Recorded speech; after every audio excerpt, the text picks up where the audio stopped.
Captain Vijayakanth அண்ணா வந்து இறந்துட்டாருன்ற விஷயம் வந்து கேள்விப்பட்டேன்.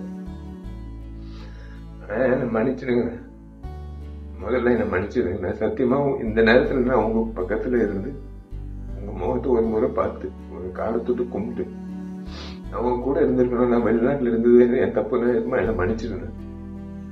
ஏன்னா நான் வந்து நல்லது செய்யறது வந்து சாதாரண விஷயம் இல்லை. எங்களை மாதிரி ஆளுங்க நல்லது செய்யறது சாதாரண விஷயம் இல்லை. எங்கேயோ ஒரு யாரோ யார்கிட்டயும் இந்த ஒரு கத்துக்கிட்டு இருந்திருக்கணும். அது நான் உங்ககிட்ட நான் கத்துக்கிட்டேன், சத்தியமா சொல்றேன். ஏன்னா உங்க அலுவலகத்துல வந்து கிட்டத்தட்ட 20 வருஷம் முன்னாடி நான் கேள்விப்பட்டிருக்கேன்.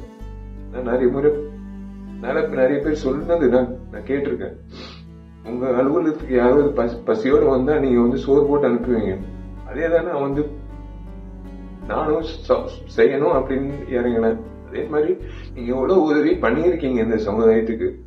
இன்னைக்கு வந்து ஒரு அரசியல்வாதியோ ஒரு நடிகர் சங்க முன்னாள் தலைவரோ இழந்ததை விட ஒரு நல்ல மனிதர் இழந்ததுதான் என்னால ஜீர்ணிக்க முடியலன்னு. இன்னைக்கு நடிகர் சங்கத்துல வந்து நாங்கெல்லாம் பொறுப்பேற்றதுக்கு அப்புறம் உங்களை வந்து சந்திக்கும் போது பிரேமலதா அம்மா சொன்ன ஒரே விஷயம் தான், நீங்க அந்த பதக்கத்தை மீட்டுட்டு எடுத்துட்டு வரும்போது உங்க வீட்டு நகை கூட வந்து அந்த அளவுக்கு நீங்க ஒரு விஷயமாவே எடுத்துக்கல. நீங்க அந்த பத்திரத்தை அப்படியே ஒரு பொக்கிஷமா நீங்க வந்து உங்க லாக்கர்ல வச்சீங்கன்னு அம்மா அந்த அம்மா சொல்லும் போது நீங்க செஞ்ச உதவிகள், நீங்க செஞ்ச விஷயங்கள், இந்த நடிகர் சங்கத்துக்கு நீங்க நடத்தின அந்த நிர்வாகம், அரசியல்வாதியா நீங்க அவ்வளவு துணிவா நீங்க பேசின பேச்சு, உங்க செயல்பாடு, ஒரு நடிகனா நீங்க இவ்வளவு பேர் வாங்கியிருக்கீங்க. ஆனா ஒரு மனிதரா பேர் வாங்குறது சாதாரண விஷயம் இல்ல. சில நபர்கள் தான் ஒரு மனிதரா நீண்ட நாட்கள் அந்த பேர் நீடிக்கும். அந்த வகையில நீங்க இருக்கீங்க. மன்னிச்சிருங்க.